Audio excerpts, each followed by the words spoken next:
একসময় মহিলারা এমন ভাবে জামা কাপড় পরবে, যদিও তাদের শরীরে কাপড় থাকবে কিন্তু দেখতে মনে হবে উলঙ্গ। জামা কাপড় এমন টাইট হবে, মনে হবে যেন শরীরের উপর রং করা হয়েছে, কোনো কিছু সে পরিধান করেনি। অবস্থা এমনই হবে এক সময়, আর এটাই মানব জাতির কাছে সুন্দর মনে হবে। কিন্তু পক্ষান্তরে প্রসঙ্গত এটা শয়তানের ফাঁদ।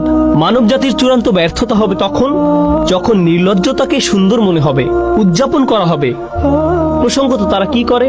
এখানে উপস্থিত অনেক যুবক ছেলের জন্য সিয়াম পালন করা অনেক কঠিন মনে হয়, কারণ সে নিজে নিজে প্রতিজ্ঞা করেছে রমজানে সে কোনো মুভি দেখবে না। ওরা আপনাকে মুভি দেখার জন্য কিভাবে প্ররোচিত করে?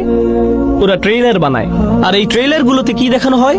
হয়তো এটি কোনো অ্যাকশন মুভি ট্রেইলার, বিস্ফোরণ হচ্ছে, একটি গাড়ি আরেকটি ধাওয়া করছে, ফাইট হচ্ছে, ঠিক মাঝখানে কোথাও তারা উলঙ্গ একটি দৃশ্য যোগ করে দিবে কয়েক সেকেন্ডের জন্য।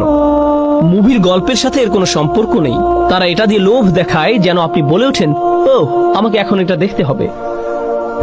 তারা এভাবে আপনাকে আটকে ফেলে। তারা বেহায়াপনাকে উদযাপন করে।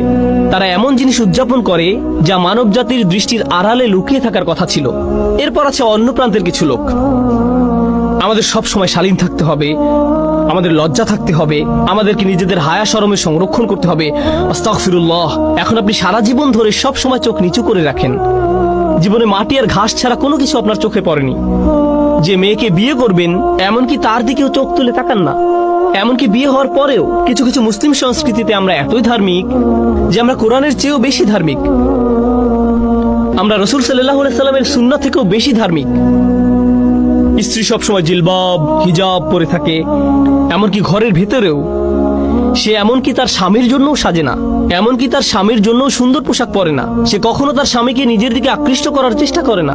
যদি জিজ্ঞেস করেন কেন এমনটা করো না, সে বলবে আস্তাগফিরুল্লাহ, আস্তাগফিরুল্লাহ। এটা আস্তাগফিরুল্লাহ নয়, তুমি যে স্বামীর কাছেও নিজেকে ঢেকে রাখো এটাই আস্তাগফিরুল্লাহ।